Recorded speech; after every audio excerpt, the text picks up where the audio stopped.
ప్రభువైన యేసుక్రీస్తు యొక్క గొప్ప ఘనమైన నామములో వీక్షించున్న ప్రతి ఒక్కరికి ప్రభువు పేరట శుభాభివందనములు తెలియజేసుకుంటున్నాం.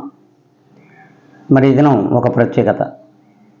దేవాతి దేవుడు మనతో తన గొప్ప వాగ్దానం చేత మాట్లాడుతున్నాడు.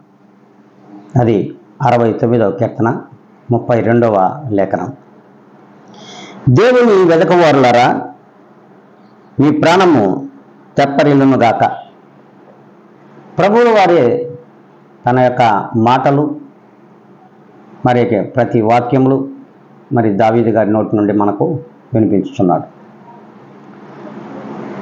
దేవుని ఎవరైతే వెతుకుతారో, ఆ దేవుని యందు భయభక్తులు కలిగి ఎవరైతే ఉంటారో అట్టివారు మాత్రమే దేవుణ్ణి వెతకగలరు, వేరొకరు వెతకలేరు.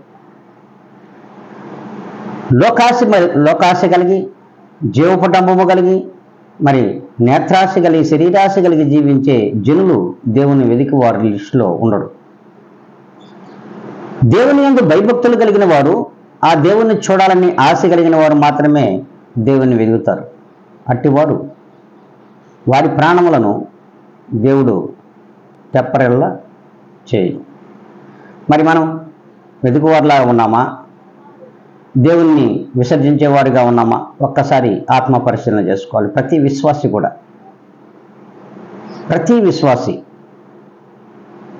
విశ్వాసులు ప్రతి ఒక్కరు కూడా దేవుని వెతుకువారి లిస్టులో ఉన్నట్లయితే, ఇక మీదటైనా మనం ఉందాము అనుకున్నట్లయితే అందరూ తలల వంచి ఏకాగ్రతతో దేవుని యొక్క ప్రార్థనలో ఏకీభవించాలని ప్రభు పేరట మనవి చేసుకుంటూ ఉన్నా.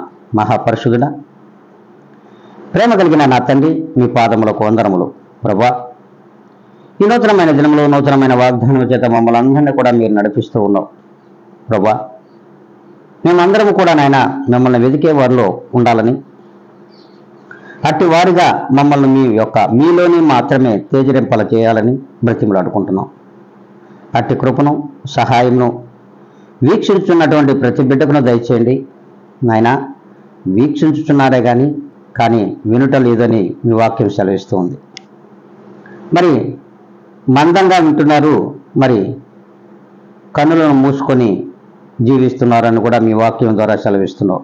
కానీ ఇక ముందుడైనను వారి కన్నులు తెరవండి, వారి యొక్క వినగలిగినటువంటి చెవులను వారికి దయచేయమని కూడా బ్రతిమలాడుకుంటూ, జీవాధిపతి అయిన యేసుక్రీస్తు యొక్క గొప్ప ఘనమైన నామములో ఇదిగో నన్ను నేను మిక్కిలిగా తగ్గించుకొని మీ పాదధూళిని అడిగి వేడుకొని ప్రార్థిస్తున్నాను మా ప్రియ గొప్ప పరలోకపు తండ్రి.